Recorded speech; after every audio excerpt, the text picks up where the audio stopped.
Agency is, I believe, distributed across a mosaic, but it is possible to say something about the kind of striving that may be exercised by a human within an assemblage. This exertion is perhaps best understood on the model of riding a bicycle on a gravel road.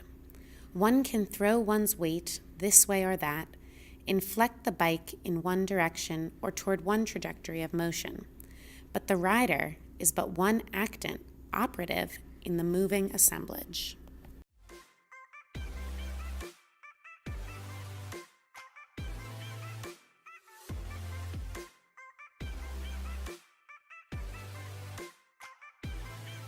Bike-sharing systems are a popular urban transportation alternative, with 55 systems in the U.S. and roughly 1,000 systems worldwide. These systems have grown significantly in the past decade, with the most popular bike shares in New York City, Washington, D.C., and Chicago.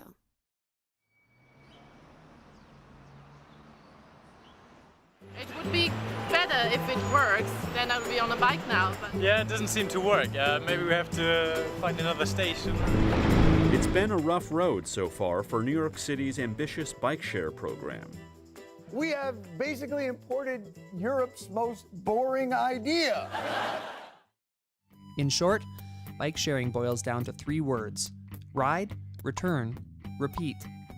Ride any bike for 30 minutes or less, return to any station, repeat until your pass expires. So how do these bike-sharing systems work exactly? Bike sharing is touted as a mark of a sustainable city, with these systems often used as an indicator of a modern green city. We examine New York City's bike-sharing program, Citi Bike.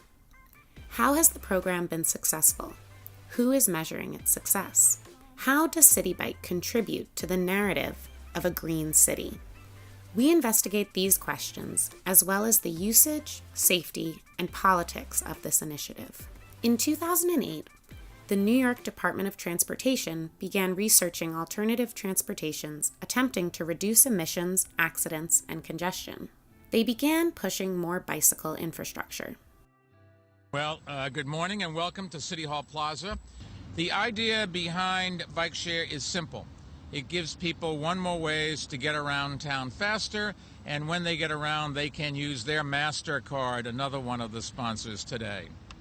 As you know, we have the best subway system in the world and the most extensive bus network, but subways and buses don't always go where you want to go, and that can mean a long walk or a taxi ride.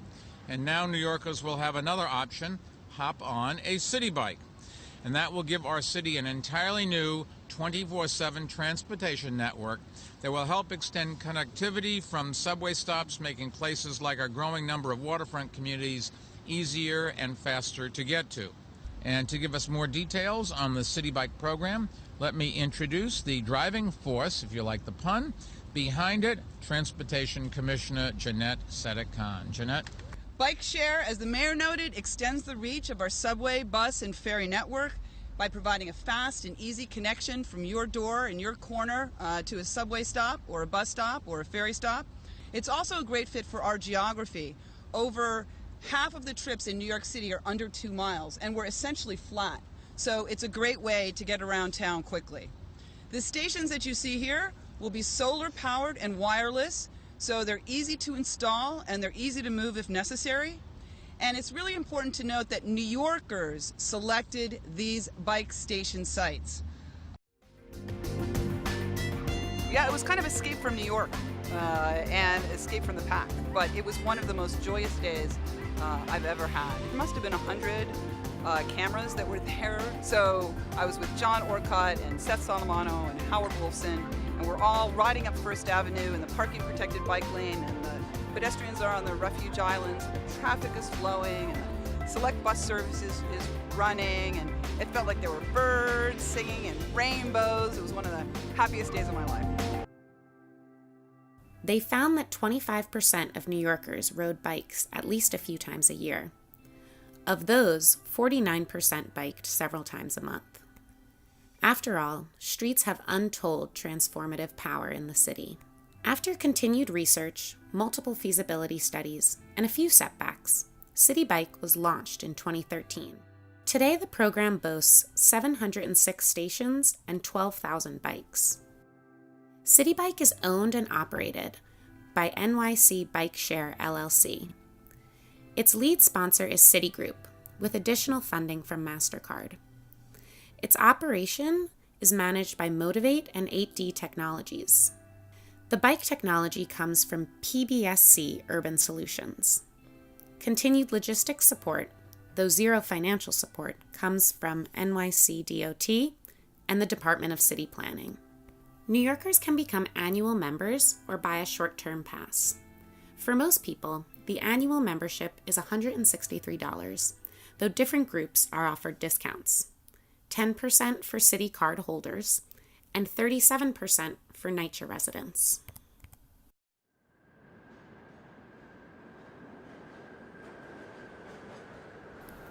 To compare, monthly subway passes for a whole year would be $1,398. Once riders have paid for their pass, they unlock a bike from a dock and go on their way. And finally, returning the bike to another station.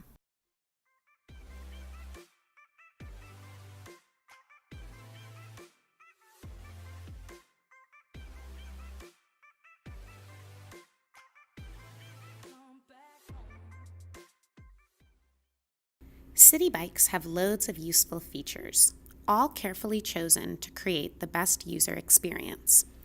A step-through frame, an adjustable seat, and a bike rack are all measures meticulously designed for usefulness and safety. Do not ask me to enter the mind of the totalitarians running this government of the city. This means something much more than the specifics of this dreadful program. It means envision what happens when you get a government that is run by an autocratic mayor or other leader, and a government before which you are helpless.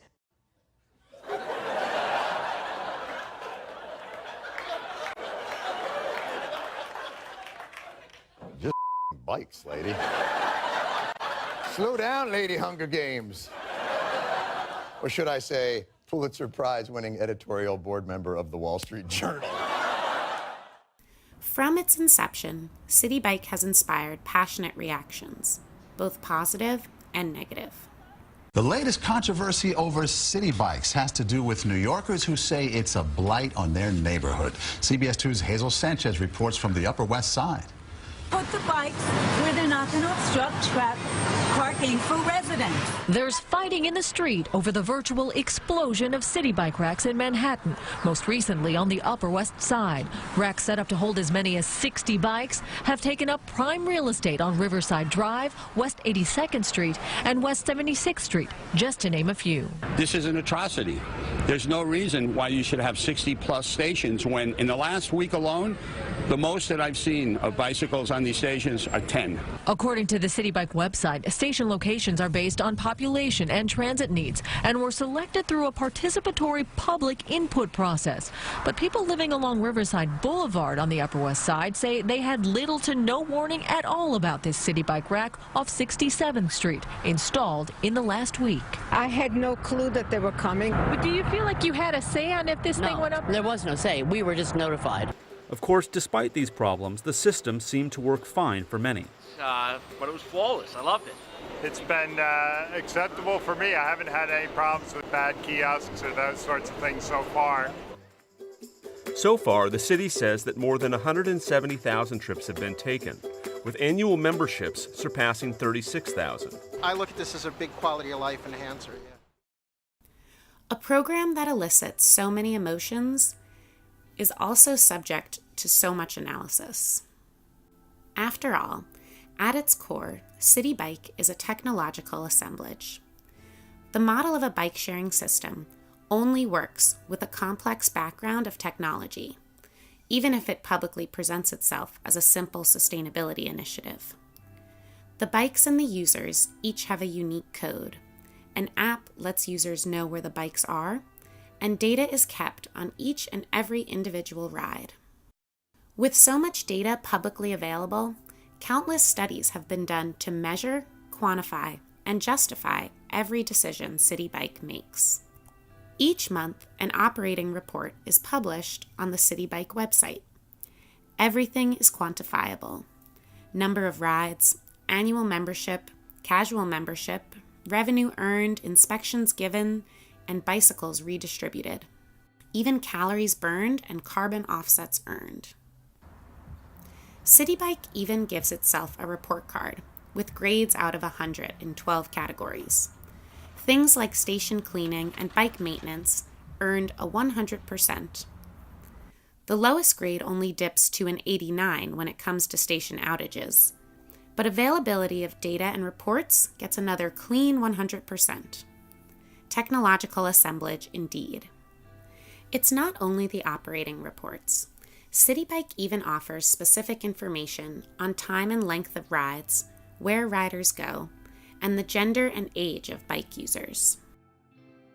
Data is a powerful tool, and the bike technology allows for a certain ease in the bike redistribution system.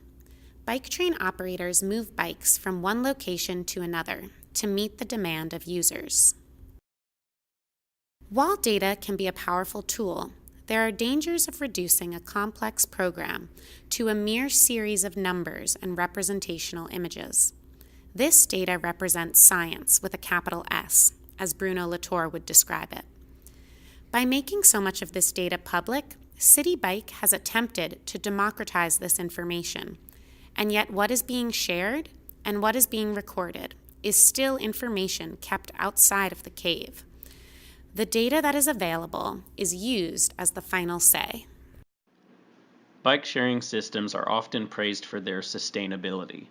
As we've seen, cities with bike sharing are perceived as green cities. Jeffrey Jerome Cohen might describe them as bright green cities. Bright blue bicycles are a sign that the city is creating less pollution and using fewer resources. The message Citi Bikes give is clear. Colorful bikes are a way for individuals to join the bright green revolution and help create a sustainable city. But is there more to a sustainable city? Fabio Duarte asks, is it really possible that politicians, information technology companies, and global players such as banks and advertising firms have suddenly joined the ranks of those advocating bicycle use, all for the sake of environment and better quality of life in cities? In many ways, bike-sharing systems have become just another indicator of a healthy city, without a systems-based approach. The mark of a sustainable city involves a rainbow approach. Citi Bike has been heralded as a successful program. Sadiq Khan says, the principle of bike share is based on an accessibility that cars cannot reach, ubiquity. Hundreds of bike share stations are located every couple of blocks throughout the city, either on the street or in parks, plazas, or other public spaces, all of which can be checked out and returned to any dock for a nominal fee. Virtually immune to traffic and resilient to parking problems, bike shares greatly expand a person's reach within the city. Ready? Yep. Okay. So, ladies and gentlemen, this is Dylan Felix. Dylan is the first full-time bike train operator. His job is technically called bike train operator, and he's the lead bike train operator for Citi Bike, working the evening shift. So I have to think that he is the first full-time bike train operator in the United States, or perhaps ever. Well, let's just say United States, North America, and basically he has an 8-hour day job of moving bikes by giant cargo truck, which is probably one of the coolest job descriptions. So in this case, he's moving green things, so he's helping people basically achieve more mobility, environmentally friendly mobility that sometimes they call in the transportation community that final mile. So Dylan is basically a full load of final mile possibilities for people. Here's carrying 8 or 12 or who knows 15 bikes at a time. Dylan is always trying to push the limits. This is really actually pretty new equipment. It didn't really exist like 3 years ago, and we keep pushing it, and we really beat it to pieces, but we're kind of in a technology, kind of an R&D lab here. This is one of the new economy jobs out there where it seems like you have to work at a startup, you have to work at the next Facebook, Google, Twitter, you name it.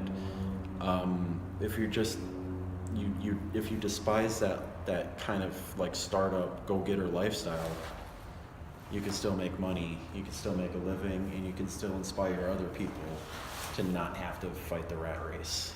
We're at 7th Street and Avenue A, which is one of the busiest stations in the East Village. Super high priority station for us as well when we're servicing it. At the moment it's completely out of bikes, so we're waiting for another load of bikes to come around. So Citi Bike stations occupy actual, in most cases, parking spots, which Citi Bike has to pay for.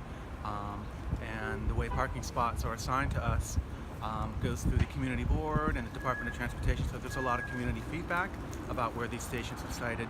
And in addition, if you want to rotate around, this is one of the solar panels. So you'll see two kinds of solar panels on Citi Bike stations. One is the cylinder and another one is a traditional flat screen. And those little solar panels keep a battery charged up because the station, one of the reasons like this system won the bid was that it was so light on infrastructure. So basically we can pick up this station and move it across the street if it's necessary. We didn't do any tunneling, so all the electrical work is actually totally self-contained in this kiosk. Hi, I'm Bobby. I work for Citi Bike. I'm part of the non-motorized rebalancing division. I've been here almost 2 years. I think 2 years this coming March, and no, I think it's great. You know, it's hard work, but I'm really passionate about it, and I think it's great getting people on bikes, getting New Yorkers on bikes, in a utilitarian fashion, like an A to B, not just like a Sunday joyride. These people are using these things daily to get from A to B, so they don't have to be in these things. So get more people on bikes. It makes the city a lot more humane, and yeah, keep riding. Well, my name is Gary. I am a bike train operator. What we do is that we normally corral bikes or we bring bikes to stations. So if there are no bikes in a station, we will go from the depots and bring them to you in service. I actually like the job. The reason why is because it is very good on your legs. It's very good exercise, great exercise, and you get paid for it as well. So yeah, it keeps me in tip-top shape. I think it should expand a little more. The reason why is because I think, yeah, people still need to be utilitarian, especially in the city, because people are using too many cars and it's exhausting fumes so many times. And like, yeah, it's a different transition to a different culture. So yeah. Do you ride Citi Bike yourself? Yes. Since I joined Citi Bike, I actually realized I've been exercising more, riding the bikes more. I use it during my personal use, sometimes on the weekends, or even just to come to work or get off of work and go to my next destination.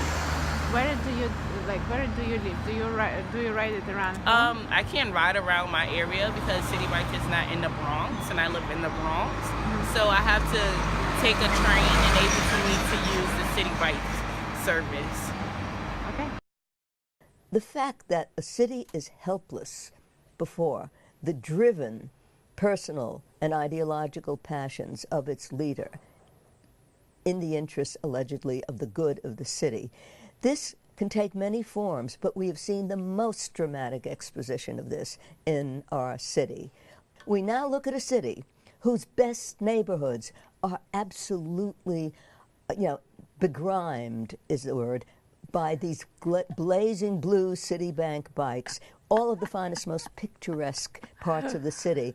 It is shocking to walk around the city to see how much of this they have sneaked under the radar in the interests of the environment. Citi Bike is an actin on the streets and in the city. Jane Bennett would describe an actin as never really acting alone. Its efficacy or agency always depends on the collaboration, cooperation, or interactive interference of many bodies and forces. A lot happens to the concept of agency once non-human things are figured less as social constructions and more as actors, and once humans themselves are assessed not as autonoms, but as vital materialities. Bennett also questions how an understanding of agency as a confederation of human and non-human elements alter established notions of moral responsibility and political accountability. Bennett also describes assemblages as not being governed by any central head.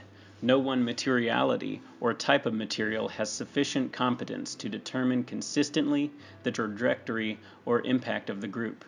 The effects generated by an assemblage are, rather, emergent properties, emergent in that their ability to make something happen is distinct from the sum of the vital force of each materiality considered alone. Each member and proto-member of the assemblage has a certain vital force, but there is also an effective proper to the grouping as such, an agency of the assemblage. And precisely because each member actant maintains an energetic pulse slightly off from that of the assemblage, an assemblage is never a solid block but an open-ended collective, a non-totalized sum. There's a great deal to enjoy about Citi Bike, and there's certainly a great deal to learn from it. New York's bike sharing program is a prime example of the future of green technology in the city. These technologies attempt to fulfill certain goals and very specific ideas of how to make a city more sustainable. Are we closer to the sustainable city? The data might say yes. But who gets to determine that answer? Who chooses what and how we measure? As more and more things in the city are made to be green, it is important to ask how much we are willing to allow the data to drive the assemblage. In the meantime, we'll keep riding, throwing our weight this way or that, inflecting the bike toward one trajectory of motion.